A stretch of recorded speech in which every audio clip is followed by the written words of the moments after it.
درخت پسته باید بارش به این فرم باشه. میبینید که ماشاءالله چه پسته ای داره، گوها کاملا سالم و پربار، بسیار عالی.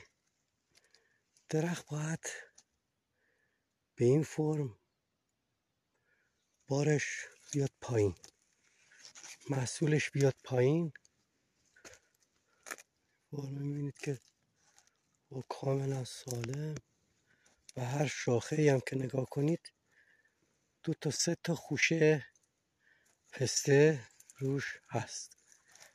این فرم پسته که میبینید محصول خیلی خوبه.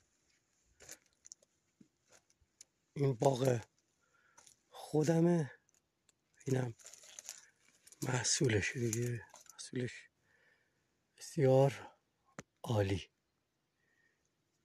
هر سوالی چیزی بود من در خدمتم. آقای اسکندر جان قربونت برم.